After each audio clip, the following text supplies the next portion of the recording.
प्रश्नावली 5.2 में बताने जा रहा हूं। इसके पहले मैंने आपको सम्मिश्र संख्या का ध्रुवीय रूप लिखना बताया था। x प्लस आई वाई का ध्रुवीय रूप क्या था? r cos theta plus i r sin theta, जहां पे r मापांक था, थीटा कोणांक था। अब मैं उस पर क्वेश्चन आपको बताऊंगा। 5.2 का क्वेश्चन है 1 से 2 तक 2 प्रश्न दिए गए हैं। कह रहा है सम्मिश्र संख्याओं में प्रत्येक का मापांक और कोणांक ज्ञात कीजिए। मतलब आपको r स्मॉल r और थीटा ज्ञात करना है। देखिए बहुत अच्छे सवाल होते हैं, कैसे आएगा। First question, z equal to -1 plus minus i under root 3। इसका मापांक देखिए, मापांक हम लोग लिखते हैं r, इसी को कहते हैं मॉड ऑफ z। z का मॉड लगाते हैं जब, उसी को कहते हैं z का मापांक।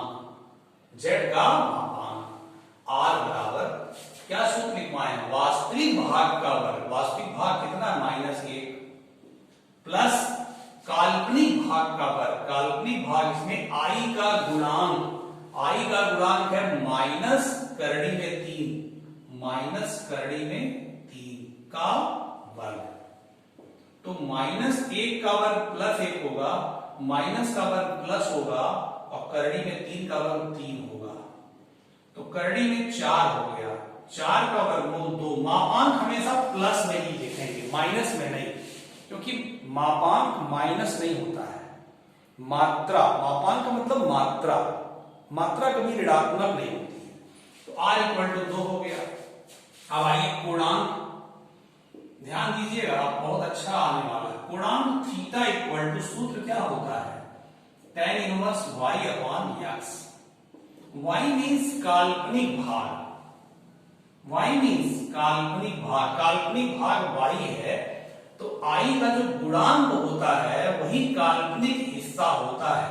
तो i का गुणांक माइनस करड़ी में 3 है, देखिएगा। और वास्तविक भाग कितना? -1 है। तो ये आ गया आपका tan इनवर्स करड़ी में 3, माइनस माइनस कट जाएगा, और ये हो जाएगा आपका tan 60 का मान होता है, tan 60 का मान होता है करड़ी में 3। तो 60 अंश लिखेंगे आप यहां पर। क्यों? क्योंकि tan 60 का मान करड़ी में 3 जब होगा है, तो 60 अंश बराबर क्या लिख सकते हैं? tan जब लिखा जाएगा tan इनवर्स करड़ी में 3। ठीक, बात समझ में आई? लेकिन अभी सवाल पूरा नहीं हुआ। क्यों?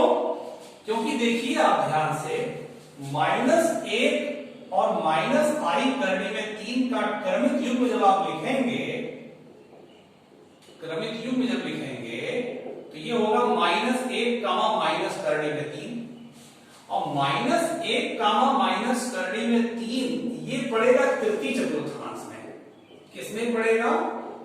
तृतीय चतुर्थांश में। आपने कक्षा 9 में पढ़ा है कि भुज और कोटि दोनों जब ऋणात्मक होता है तो तृतीय चतुर्थांश में होता है, में होगा। क्योंकि देखिए तृतीय चतुर्थांश में दोनों ऋण होता है। लेकिन जो कोण आपका आया है ये प्रथम चतुर्थांश का आया है, 60 अंश।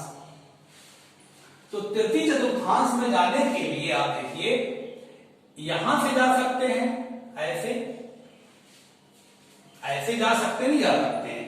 तो यहां से यहां, यहां से यहां तक हो गया पाई, यहां से लेकर यहां तक पाई हो गया, पाई। और ये आपका जो है क्या है? थीटा। थीटा माने क्या? 60 अंश। ये आपका 180 अंश पाई। तो तृतीय में आप लिखेंगे पाई धन 60।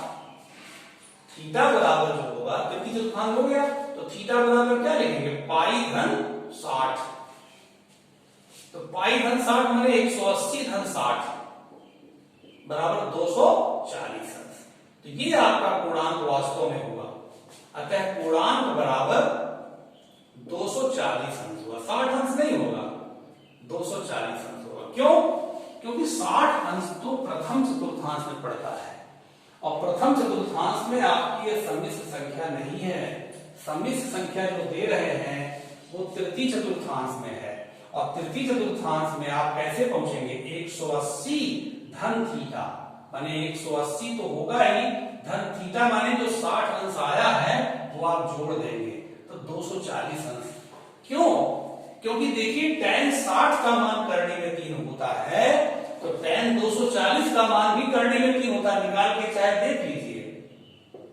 अभी आप tan 240 को लिखेंगे 180 धन 60 तो तीसरे में पड़ेगा, तीसरे में tan पॉजिटिव होता है 2 गुणे 90 इसलिए tan रह जाएगा tan 60 करने में 3 तो tan 240 का मान भी करने में 3 होता है, 60 का ही मान करने में 3 होता है। लेकिन 60 अंश उत्तर नहीं होगा क्योंकि 60 अंश दे देंगे तब तो प्रथम चतुर्थांश में आपका वो बिंदु हो जाएगा, जबकि वो बिंदु कहां है? तृतीय चतुर्थांश में। तो तृतीय चतुर्थांश में आप जाके देंगे। ठीक है, ये आपका हो गया पूर्णांक r बराबर आंसर, ये आंसर हुआ और पूर्णांक 240 अंश ये आंसर हुआ। बात समझ में आई? हाँ। अब देखिए इसी चीज को लड़का दूसरी तरीके से, इसको नोट कर लीजिएगा, मैं इसका सेकंड वे बता रहा हूं, दूसरा तरीका ही बता रहा हूं। देखिए पूर्णांक निकालने का दूसरा भी तरीका है इसका। जैसे आपने कहा तृतीय चतुर्थांश में पड़ेगा, तृतीय में कहीं ये पड़ेगा, ये वाला जो बिंदु है तृतीय में पड़ेगा तो तृतीय में जाने के लिए ऐसे जरूरी ऐसे भी जा सकते। देखिए ये आपका पाई माइनस पाई होगा, ये क्या होगा? Minus pi. तो यहां इसका मतलब थोड़ा सा पहले ही, बात समझ रहे हैं, थोड़ा सा पहले ही आपका हो जाएगा तो माइनस पाई ये हो गया और थोड़ा पहले मतलब 180 क्या लेंगे? माइनस लेंगे। मतलब जैसे 240 अंश हुआ ना, आप देखिए कोई चीज यहां से 240 अंश यहां गए और यहां से देखा जाए कि ये 120 है तो हुआ, लेकिन माइनस 120 हुआ, ये प्लस 240 और ये माइनस 120 हुआ, तब ना 360 होगा। इसका मतलब थीटा बराबर आप दे सकते हैं माइनस 180 प्लस थीटा। थीटा का मतलब 60 अंश, ये वाला, तो माइनस 120 अंश, ये भी आपका सही है। कोई लड़का 240 अंश लिखे या माइनस 120 अंश लिखे, दोनों सही है। क्यों? क्योंकि आप देखिए खुद 240 चलेंगे आप तो मान लीजिए यहां तक आए, यही कोण 240 है, 180 धन 60 240 यही आपका एंगल मान लीजिए बना 240 अंश का। तो इधर से नापा जाएगा क्लॉक वाइज तो ये कोण तो 120 हुआ और ये 240 हुआ, तो एक कोण तो यही आपका बना, रेखा तो यही बनेगी।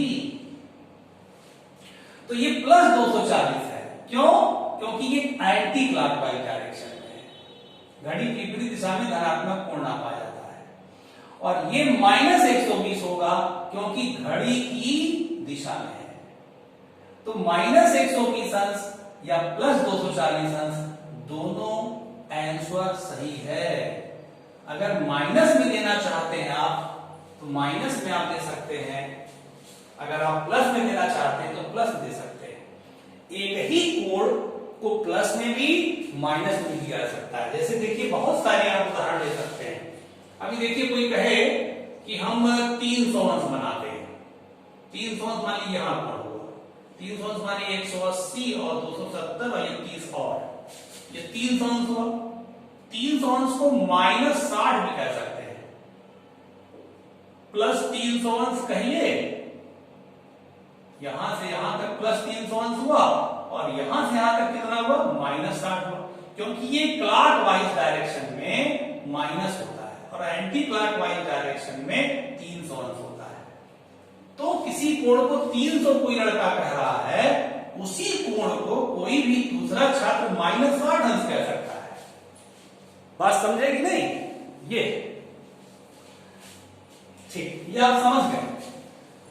आप वैसे भी चेक कर लीजिए, tan 240 का मान करने में 3 निकाल के दिखाए थे, अभी tan माइनस 120 अंश का मान निकाला है, देखिए तो tan में माइनस बाहर आ जाता है कि नहीं, और ये आपका 180 माइनस 60, तो दूसरे में पड़ेगा, दूसरे में माइनस होता है, tan का tan रह जाएगा, तो देखिए माइनस माइनस का गुणा प्लस tan 60 बराबर कितना आया, करनी में 3, तो tan माइनस 120 अंश का मान भी करने में 3 होगा, इसका मतलब 60 अंश, 240 अंश और माइनस 120 अंश, तो 60 अंश तो उत्तर गलत है, पूर्णतया गलत 60 अंश, क्योंकि वो तो प्रथम चतुर्थांश पड़ेगा, लेकिन 240 अंश तृतीय चतुर्थांश पड़ेगा और माइनस 120 अंश तृतीय चतुर्थांश पड़ेगा, इसलिए 240 भी सही है उत्तर और माइनस 120 भी सही है उत्तर। समझ गए बात? क्योंकि ये जो दिया रहता है समित संख्या, इसी को देख करके पूर्णांक दिया जाता है, मापांक तो आपका तुरंत आ जाता है, मापांक में प्रॉब्लम नहीं है, लेकिन पूर्णांक जो आता है उसके बाद हम देखते हैं हमारी जो संख्या दी गई है समित संख्या, वो किस चतुर्थांश में है। अगर उस चतुर्थांश में आपका ये पूर्ण पड़ रहा है तब तो ये उत्तर सही है, यही उत्तर हो जाएगा, लेकिन अगर वो उस चतुर्थांश में नहीं पड़ रहा है तो आपको उस चतुर्थांश में जा करके उत्तर देना है, और जाने का तरीका क्या है, आप अगर क्लॉकवाइज जाते हैं, एंटी क्लॉकवाइज जाते हैं, ऐसे जाते हैं, ऐसे जाते हैं तो पाई ये प्लस डायरेक्शन हो गया, और ऐसे आते हैं तो माइनस डायरेक्शन हो गया, बात समझे ना। ये अगर ऐसे आते हैं आप, ये माइनस डायरेक्शन हो जाएगा, ये माइनस डायरेक्शन है, ये प्लस डायरेक्शन है, तो प्लस में उत्तर दे सकते हैं या माइनस में उत्तर दे सकते हैं। एक क्वेश्चन और समझिए, इसको अच्छे से नोट कर लीजिएगा, पूरी बात सुनेंगे खूब समझ में आएगा।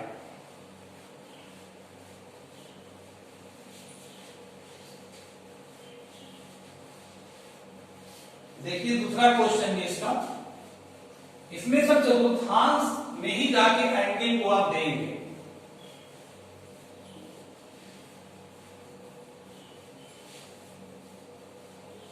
देखिए दूसरा क्वेश्चन क्या है,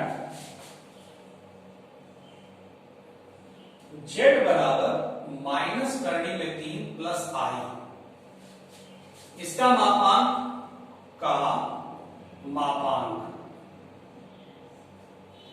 इसका मापांक r बराबर करनी में क्या सूत्र होता है, वास्तविक भाग का वर्ग, वास्तविक भाग का वर्ग, सूत्र लिख लीजिए कोई दिक्कत नहीं है, वास्तविक भाग का वर्ग धन काल्पनिक भाग का वर्ग।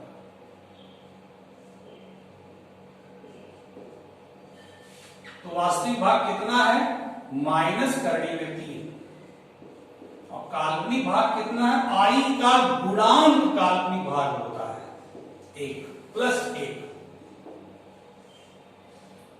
आई नहीं लिखते हैं यहाँ पे, आई का गुणांक लिखते हैं, माइनस का वर्ग प्लस 3 हो जाएगा प्लस 1, 4 4 का वर्ग 2, मापांक आ गया r बराबर 2।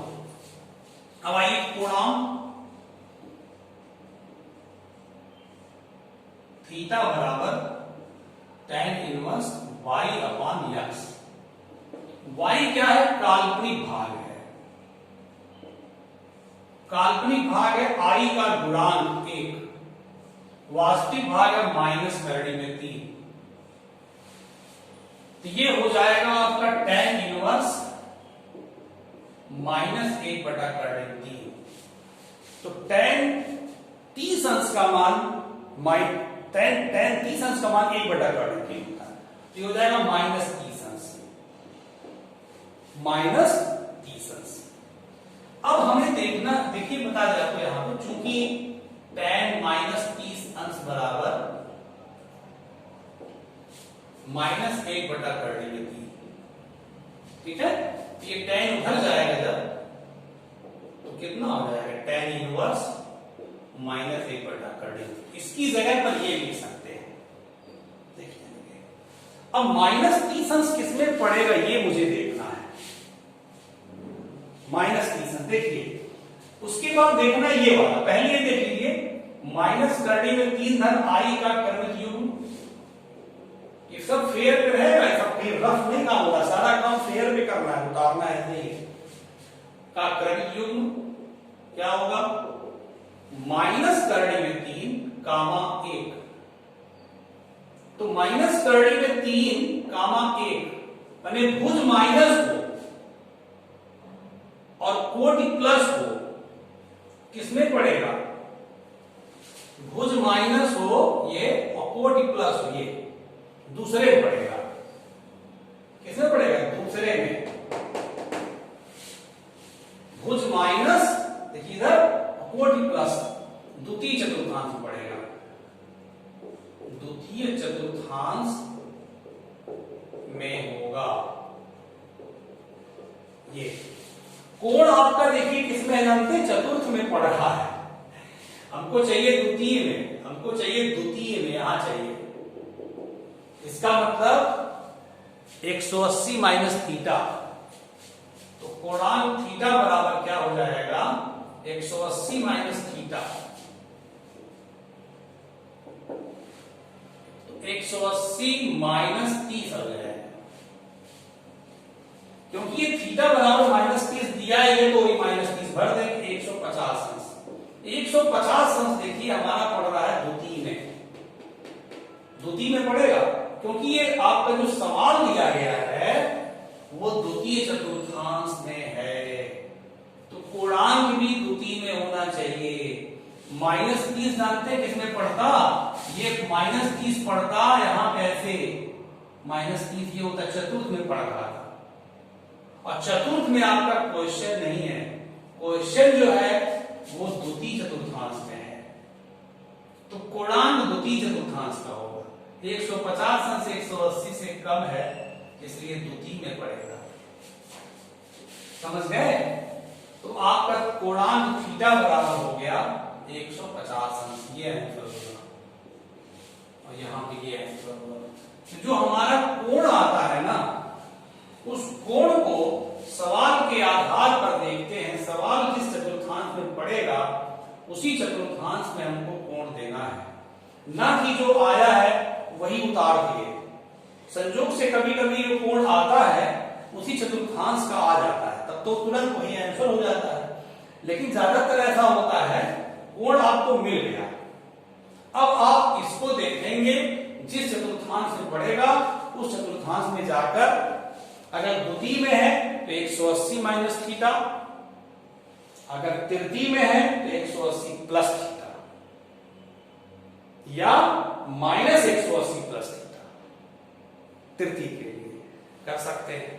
तो इस तरह आपका ये पूर्णांक हो गया। अभी आप देखिए tan 150 का मान निकालिए ना, तो आपको माइनस 1/3 मिलेगा, चेक कर लीजिए अपनी संतुष्टि के, चेक कर लीजिए, देखिए tan 150 अंश का मान निकालिए अभी आप, तो 180 माइनस 30 लिखेंगे, और दूसरे में पड़ेगा, दूसरे में tan ऋणात्मक होता है, और 180 2 गुणे 90 tan रह जाएगा, देखिए माइनस 1/3 आया कि नहीं, तो tan 150 अंश का मान भी माइनस 1/3 होता है, और tan माइनस 30 का भी मान होता है। माइनस 30 पड़ रहा है चतुर्थ में और 150 पड़ रहा है द्वितीय में, तो द्वितीय वाला ना आपका उत्तर सही होगा, समझे कि नहीं समझे। ये इस प्रकार से आपका ये क्वेश्चन लग गया, इसको नोट कर लीजिएगा। हाँ, एक क्वेश्चन और बता रहे हैं, तीसरा क्वेश्चन,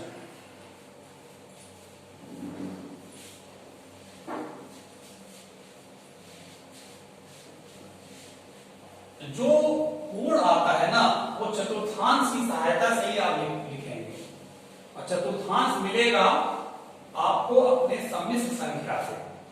थर्ड क्वेश्चन देखिए, थर्ड से लेकर 8 तक, 3 से 8 तक कह रहा है प्रत्येक को ध्रुवीय रूप में रूपांतरित कीजिए। ध्रुवीय रूप में लिखना है तो r और थीटा ज्ञात करना पड़ेगा। तीसरा 1 माइनस आई, इसको ध्रुवीय रूप में लिखना है, तो पहले इसका मापांक निकाल लीजिए, का मापांक r बराबर क्या होगा, करनी में वास्तविक भाग कितना, 1, काल्पनिक भाग माने i का गुणांक, i का गुणांक कितना, -1, तो ये हो जाएगा 1 - 1 बराबर करनी में 2। मापांक हो गया। अब कोणांक आइए, थीटा, tan इनवर्स y बटा x, काल्पनिक भाग कितना -1, i का गुणांक काल्पनिक भाग हो गया बटा 1, tan इनवर्स -1 बराबर ये हो जाएगा -45 अंश। tan -45 बराबर -1 होता है। अब देखें कि ये किस चतुर्थांश में पड़ रहा है। 1 माइनस आई का क्रमिक युग्म क्या होगा, ये होगा 1, -1। ये पड़ेगा चतुर्थांश में 1 इधर जाएंगे और -1 नीचे आएंगे, तो चतुर्थ में पड़ेगा। 1, 1 कहां पड़ेगा, चतुर्थ में। और चतुर्थ में ये -45 है तो सही हो गया। चतुर्थ में -45 होगा। देखिए माइनस डायरेक्शन ये होगी तो -45 किसमें होगा, चतुर्थ में। तो आपका यही कोण सही है। तो मापांक और कोणांक भर ज्ञात करना होता तो दोनों यही आंसर हो जाता, लेकिन हमें इसमें ध्रुवीय रूप भी ज्ञात करना है। तो चलिए ध्रुवीय रूप क्या होता है, 1 माइनस आई का ध्रुवीय रूप। देखिए यहां पे आपका ये 1 - 1 किसमें पड़ेगा, चतुर्थांश में। चतुर्थांश में पड़ रहा है, चतुर्थांश में है ये। और जो कोण आया है -45, इधर ऐसे तो नापेंगे नहीं माइनस, ये डायरेक्शन प्लस डायरेक्शन होती है और ये डायरेक्शन माइनस डायरेक्शन। नीचे से नापते हैं तो माइनस डायरेक्शन होती है। तो ये -45 है, नीचे से देखिए तो ये चतुर्थ में पड़ेगा। तो चतुर्थ का तो कोण आया ही है, तो हम क्यों जाएंगे इधर उधर करने। ठीक, तो आपका r आ गया है, आपका थीटा आ गया है। अब आप इसका ध्रुवीय रूप जब लिखेंगे बेटा, r cos थीटा धन i r sin थीटा, तो r का मान कितना आया है, करड़ी में 2, cos थीटा का मान -45 को π/4 लिख सकते हैं। इसको क्या लिख सकते हैं, π/4, 180/4 प्लस आई करड़ी में 2 साइन -π/4। तो करड़ी में 2 कॉमन ले लीजिए, है ना। ये हो जाएगा cos -π/4 प्लस आई साइन -π/4। ये आपका देखिए ध्रुवीय रूप हो गया। इसका ध्रुवीय रूप ये हो गया, ये आंसर हो गया। देखिए ये दोनों, ये और ये पूरा सेम चीज है, केवल रूप का अंतर है। आप करके देख, इसको हल करेंगे ना, इसको पूरा हल करेंगे यही आएगा। हल करके आपको दिखा दें कहीं पर, यही दिखा दें। इसको हल करिए अभी आप, ये रफ कर, केवल आपको मैं समझाने के लिए बता रहा हूं, करना नहीं है। cos -π/4 कितना हो, cos -थीटा बराबर प्लस cos थीटा, और sin -π/4 बराबर माइनस sin थीटा, तो माइनस हो जाएगा। cos 45 का मान 1/2, sin 45 का मान 1/2। कर्डिन 2 एलसीएम हो गया, 1 माइनस आई, कर्डिन 2 कटे, कितना आ गया 1 माइनस आई। देखिए 1 माइनस आई आया कि नहीं, देखिए वहां पे। तो ये चीज और ये चीज दोनों सेम है, लेकिन रूप का अंतर है। ये कार्तीय रूप है और ये ध्रुवीय रूप है। तो ध्रुवीय रूप में लिखने के लिए हमें मापांक और कोणांक ज्ञात करना होता है। अगर कोणांक आपका उसी चतुर्थांश का है जिस चतुर्थांश में ये सम्मिलित संख्या है, तब जब भरेंगे आप तो एग्जैक्ट वही ध्रुवीय रूप आएगा। और अगर आप दूसरे चतुर्थांश, तीसरे का, किसी अन्य चतुर्थांश का भर दिए तो आपको हल करने को नहीं मिलेगा। इसीलिए कोणांक भरने के लिए हमें एग्जैक्ट उसी चतुर्थांश में जाकर कोण बताना पड़ता है। समझ गए। और बहुत अच्छे से आपको मैंने पहला दूसरा बताया है, अच्छे से वीडियो देखिएगा। इसके बाद आपको मैं नेक्स्ट क्वेश्चन अगले वीडियो बताऊंगा, देखिएगा। इसके बाद 5वां, चौथा, 5वां, 6वां, 7वां, 8वां ये है, सब लगभग बता देंगे, अच्छे से समझिए, ठीक ना। ये चीज केवल समझने के लिए था, ये वाला इसको मिटा देना है, ये नोट नहीं करना है, ठीक। इसके बाद आपसे मिलते हैं नेक्स्ट वीडियो में, ओके।